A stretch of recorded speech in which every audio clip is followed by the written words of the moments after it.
এরা জান্নাতের টিকিট বিক্রি করে না, এরা লুচ্চামের টিকিট বিক্রি করে। গাড়ি নিয়ে হোটেলে গিয়ে ধরা, হোটেলে যাওয়ার সময় ধরা পড়ার পরে দ্বিতীয় স্ত্রী। আগে কি হাবিবি, হোটেলে গিয়ে ধরা পড়ার পর বিবি। আপনার কাছে নারী নিরাপদ থাকতো, আপনার কাছে ছোট ছোট শিশু বাচ্চারা নিরাপদ থাকতো, আপনাদের কাছে নিরাপদ নয়।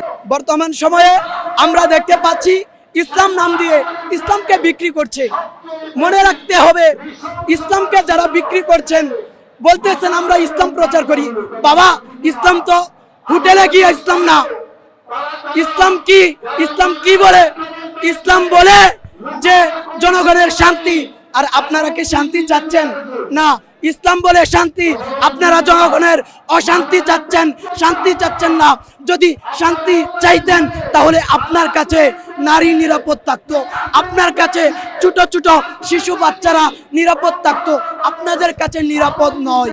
আমরা দেখেছি, বিভিন্ন টেলিভিশনে দেখেছি, আমরা বিভিন্ন সোশ্যাল মিডিয়ায় আমরা দেখেছি যে নারী নিয়ে হোটেলে গিয়ে ধরা, হোটেলে যাওয়ার সময় ধরা পড়ার পরে দ্বিতীয় স্ত্রী। আগে কি হাবিবি, হোটেলে গিয়ে ধরা পড়ার পর বিবি, ধরা পড়ার পর কি বিবি। মনে রাখতে হবে, বিভাগ জাগ্রত করতে হবে। বর্তমান সময় খারাপ, যারা ইসলাম নাম দিয়ে ইসলামকে ক্ষতিগ্রস্ত করতেছে, আমি সরকারের কাছে আবেদন জানাতে চাই, সরকার মহোদয়, যারা ইসলামকে ধ্বংস করছে, আমি বলতে চাই এদের বিপক্ষে আপনি কঠোর ব্যবস্থা নেন।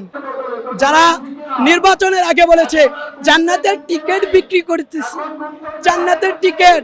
বাবা, জান্নাত যদি তোমার কাছে থাকতো তাহলে নামাজ পড়তো না, জীবন ভরাই তোমার গোলামি করতো।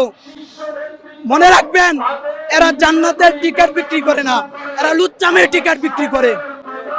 জান্নাতি মানুষ অর্থাৎ জান্নাতি কারা?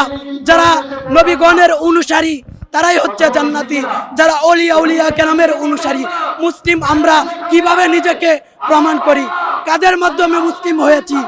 যারা আউলিয়া, বাবা শাহজালাল, বাবা শাহ ফরহান, বাবা শাহ সুলতান, তিনাদের মাধ্যমে আমরা ইসলাম পেয়েছি।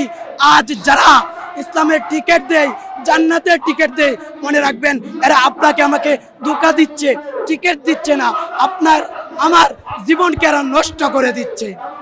আমি সরকারের কাছে আবেদন জানাতে চাই, এদের বিপক্ষে আপনি পদক্ষেপ গ্রহণ করুন।